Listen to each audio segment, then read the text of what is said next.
Hello world, is your girl Liz here, back with another video. I'm gonna be telling you guys about my worst production assistant jobs. Now, I actually don't talk as much about my work as a production assistant in the film, television, and sometimes event industry in New York, but let me tell you, there has been some drama. Oh my gosh, I love being a production assistant. It's given me so many opportunities, and I've had so many experiences, and I've seen so many celebrities and met so many intelligent people, but also there's been some dusty people. The order that I'm listing these in is from bad to the worstest of the worst. I was like traumatized from that job for a while. Like, that job had me questioning, if I'm in the right business or not. The first horrible experience is what I'm gonna call the Grand Army Plaza nightmare. So I got called to work on this job in Grand Army Plaza, and I was so freaking happy because at the time I literally lived a hop, skip, and a jump. Like, I was laid down the street. Unfortunately, it was an outdoor shoot, which I hate outdoor shoots, obviously, because you're in the elements. I was basically doing lockup, which means I was standing at a corner and trying to stop people from walking, and it was so hard because I am such a passive person, and they had me on lockup at a corner, like an intersection where people got to cross to go over the crosswalk. Now, y'all know New Yorkers, or if you don't, you've seen them on TV. You tell them, excuse me, can you stop walking?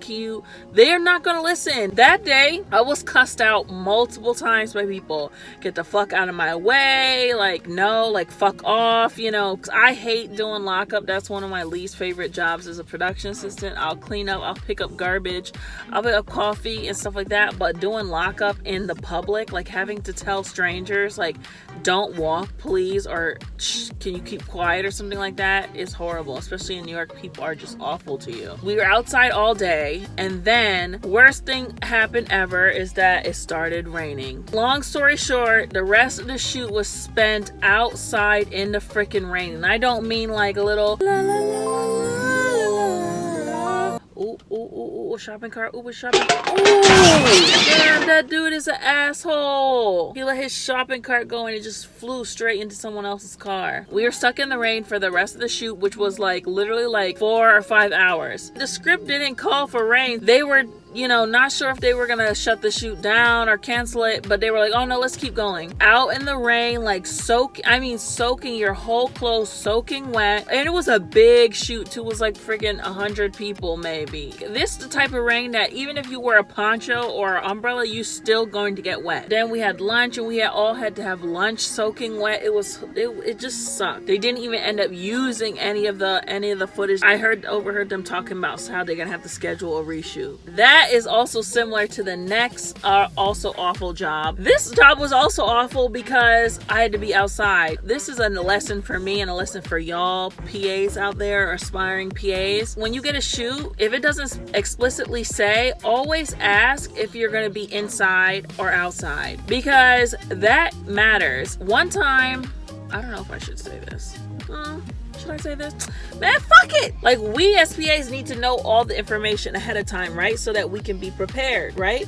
On this particular shoot, the weather was like 20 degrees that day or something like that. It was somewhat near the water in Brooklyn. It was freaking cold, man. And so I get to the shoot, got my winter coat and stuff on, only to come to find out we're gonna be outside the whole day. Okay, film set days are 12, 13, 14 hours, right? So we're outside the whole day, 20 degrees, into the night. No break except for lunch. I was really pissed off about that shoot. I even remember at one point I had paperwork that I had to fill out. The producer, he was such a dick too. He just had such a smart, snarky attitude. Like, he didn't want to talk to you, like he didn't want to be there. He just had a nasty attitude. And he called me to the van because, his ass got to sit in the van in the heat watching everybody out on set. But I'm gonna go into like that whole thing about set and hierarchies and stuff like that. Sometimes the hierarchies are very, very apparent in your face. Not even just like I'm in charge of you, but like I'm better than you, kind of. I'm going further than, I don't know. Okay, we ain't gonna go there. Anyway, he invites me into the van to talk to me about the paperwork, and then so he gives it to me, and I take it and I start to write. He's like, no, you have to go outside and do that. That that shoot really sucked because I had to be outside in 20-degree weather, and they didn't even tell us. What I said that I didn't want to say, but I'm going to say now, is that a while ago I had made a post on Facebook afterward saying about producers. Oh, it really annoys me about how if the shoot is outside, that they don't tell you that you're going to be outside all day. If we're going to be outside all day, like, you should mention that. The weather could be all kind of crazy. And this producer that I can't stand, that I swore to myself that I would never work with, I don't care how fucking destitute I am, I would never work with her again because she's just fucking awful. She commented and she was like, well, Liz, you need to learn that you're supposed to be prepared whenever you're on a shoot for any reason. It would be nice if people told, but that's not their problem. you could have just kept scrolling, lady. You know what I said to her? Copy. I didn't even try and go back and forth with her or nothing. Go back and forth with someone, you know, you could be out of work for a long time because they're gonna tell people you're difficult and all kinds of stuff. I already had said it at that point, and then that was just like a feeling like, oh, you're such a miserable witch. I was prepared for the weather, but there's a difference between wearing warm shoes and warm clothes to go to work and standing outside in 20-degree weather for 12 to 14 hours. On those type of days, no matter what you wear, you're still going to be cold because of transfer of energy. So you need to wear like proper, like insulated, like specific clothes. The next shoot that really was horrible, I was working on a low budget short for a Columbia University student. And if you're watching this, F you. First of all, not only was it low budget and severely underpaid, the girl who was the director and writer, the script was trash, okay? Pretty disorganized, and she was just like rude. She was gross to me. At the last minute, like a couple days before the shoot, it almost got canceled because her and her boyfriend had an argument. Her boyfriend was the DP for the short film. We do not care. And so she just shut down the whole thing. You're a loser. Because I think this was like her thesis film. So I'm like, how are you going to shut down your thesis? Anyway, then the shoot started back up again. So they was super disorganized. Obviously, they were short staffed because it was a low budget short. And so I had to pick up a lot of slack. Like I was an all around PA. You know, they usually have different people that do these things. And I was doing it all, right? And this girl, the director, she was just so rude to me. Imagine someone telling assistant like, go pick up that garbage. Go clean something. Like, she was literally like that. It was crazy because a lot of other people were very nice. Just like rude to me specifically. Her rage with how the shoot was not going and her problems with her boyfriend would manifest itself into her, go clean up something. Did you do that yet? Did you do this? Just like walking around like, can you clean that? Can you move that? Can you call Liz in here to come and throw this garbage out? Yes, that's my job to an extent, but it's like the way you're doing it. And so you just see me standing there and you're like, what's this bitch doing? Let me just go tell her to do something. You know, making me stay late, doing all kinds of... She just was just awful. That job definitely made me feel like, yo, I really need to work hard to like get out of being like a PA. Most of my experiences have been positive, but sometimes those bad experiences, especially when you're in the entertainment industry and you're on set, the way the egos, okay, there's a lot of narcissism in the entertainment industry, guys. I'm sure you're not surprised with that. There's a lot of narcissism and egos and jealousy and Machiavellianism. Anyone who's had, let's say, a boss who's like narcissistic and wicked and like and just doesn't like you, they talk to you in a very demeaning manner, it makes you feel some kind of way. Like it makes you really like, this makes me feel so low. I feel like scum. I feel like the bottom. Like I usually have so much pride in the job. Like I have no problem getting people coffee. I have no problem picking up trash. I have no problems doing that. I'll ask you if you want me to do it. Like, but it's a certain way you say things, right? This girl had me so pent up and vexed and stuff after this shoot that I literally wrote a long ass note. Everything I wanted to say to this girl, like da da da da da da da da.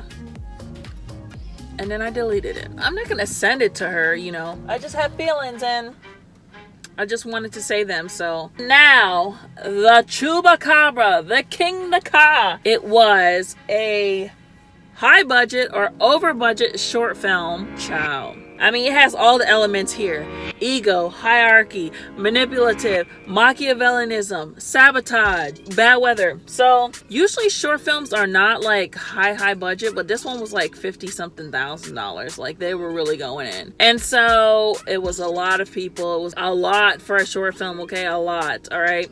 We had trucks of equipment and stuff like that. There was a heat wave in New York, and like, I know people say the tropics is hot, Florida's hot, but child, New York City, when it's 95 degrees, okay, that concrete, the first 2 days we're in Chinatown, oh my gosh, the smell, and we were like near the fish markets too. It was so, oh god, it smells so bad, yo. We couldn't go inside the set, which was fine because it was super hot in there as well, and there was so many people in there. But we were outside, mostly on the street, so in this hot, sweltering heat. You know, the only time we had a break was during lunch. You know, we'd go across the street, they would order food. The girl they had in charge of food, she never worked on a set before. She was like doing a favor of a friend, and like would be buying this crazy ass food. I mean, obviously one day we had Chinese food, which was fine, but I remember one time she bought Ethiopian food. Like, people was literally guts, like had bubble guts, like had to poop and stuff.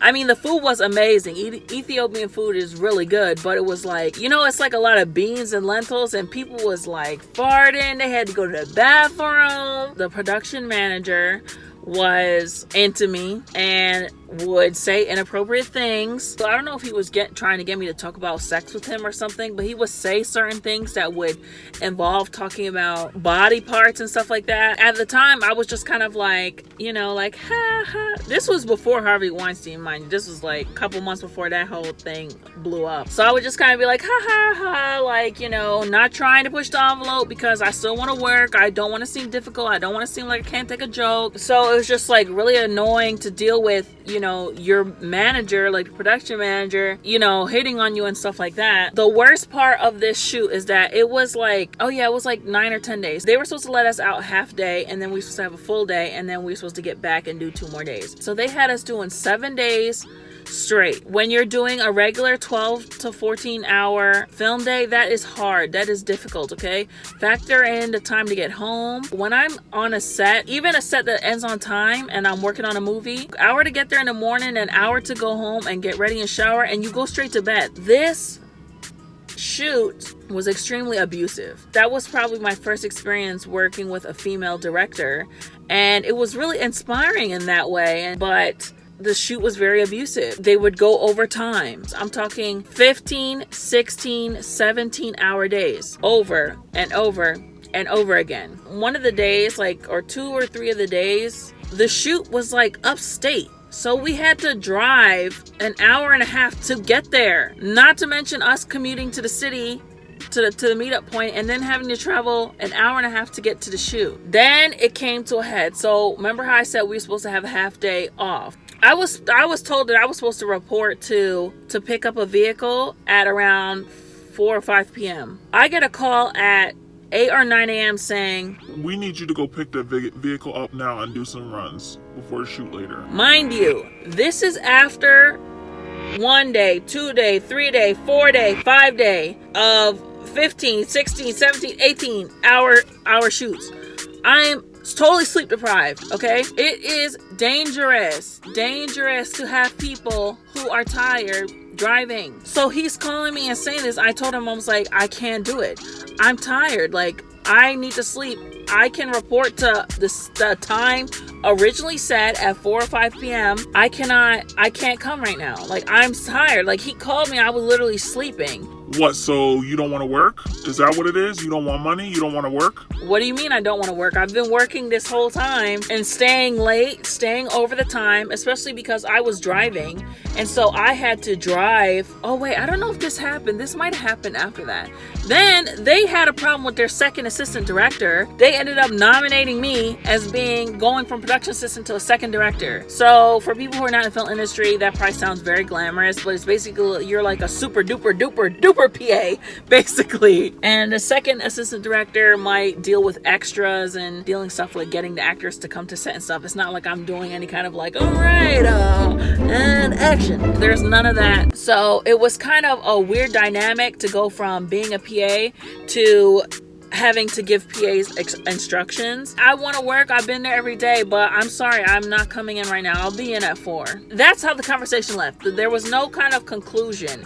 He just was like, oh, you don't want to work and whatever, and was giving me all this kind of attitude and stuff like that. So then I hit him up around 2 p.m. and I was asking him about the exact pickup time or location, or like, I don't know, maybe it might have been asking him for information on the vehicle that I was picking up. Like they'll usually send you paperwork, and he didn't respond. He didn't respond to me at all. Okay, I messaged somebody else. I think they said, oh, I don't know, talk to what's his name. So he didn't respond to me. I called him, didn't respond, didn't answer. So I'm like, okay, this is weird, whatever. I go to the CC Rentals and I pick up a van, and then I drive, upstate. Then I get there and people are like, Liz, oh my God, I thought you weren't working on the shoot anymore. I said, wait, why would you say that? Oh, so-and-so said that you weren't working on the shoot anymore. Okay, that's news to me. Tell me why at least 3 or 4 other people come to me saying, oh my gosh, you're still here. Oh my gosh, we thought that you were gone. What do you mean you thought I was gone? So this man was going around telling people that either I quit or I was fired, and never said anything to me. He was trying to literally sabotage me by not telling me the information for me to complete my job that I was assigned to do and hired to do. Not hired by him, by the way. Giving me the silent treatment on the shoot. He didn't talk to me again for the rest of that shoot, and we had like 3 days left. My ranking increased, and I was really close with the first assistant director. Shout out to her. Hello, girl. He wasn't going to be able to just like pull some funny stuff. And so he basically ignored me the rest of the shoot. The longest day that we worked on that shoot was 21 hours. 21 hours, y'all. And mind you, you're up, you're walking around, you're doing this, you're doing that, you're doing that. I will say that certain sets and certain people they're understanding and they're trying to be like, help people out. One of the guys on the shoot was so like, his eyes were bloodshot. He looked like he was about to be sick, and they were like, okay, go in the van and sleep. Like literally they sent him to, I think they sent me to sleep too at one point. But it's like, that's very abusive. That's not healthy. Like you can't work on a set properly. You can't do your job at the best possible capacity, I guess you could say, if you're literally feeling nauseous and sick because of sleep deprivation. That whole sleep deprivation thing, and then the guy literally manipulating and saying like, I don't want to work, like, and then fake firing me to other people without ever saying anything to me when I was literally busting my ass on this job. I had just come back from Barbados, mind you, like, so I was on a super high, like, I'm back in New York, and that whole thing was like shattered like glass. So child, I still say to this day that last short was like traumatizing. Like it bothered me like 2-3 months afterward, and that was like my first experience with like sabotage. I think that it was mixed in there of him trying to hit on me, him keep hitting on me again and again and again, and trying to make sex talk with me, and I wasn't doing it. And I feel like that added to, okay, so I did something that he didn't like, and then now I'm like public enemy number 1. Those are my horrible shoots. I should make another video of my favorite best shoots that I've ever worked on and all the cool moments, because there's been way more better awesome things that's happened than the bad stuff. So anyway, if you liked hearing my story time, please leave a comment, rate and subscribe. Let me know what you think. Let me know if you want to hear more production or industry stories, because I got a couple of them. So anyway, thanks so much, guys. I'll talk to you later.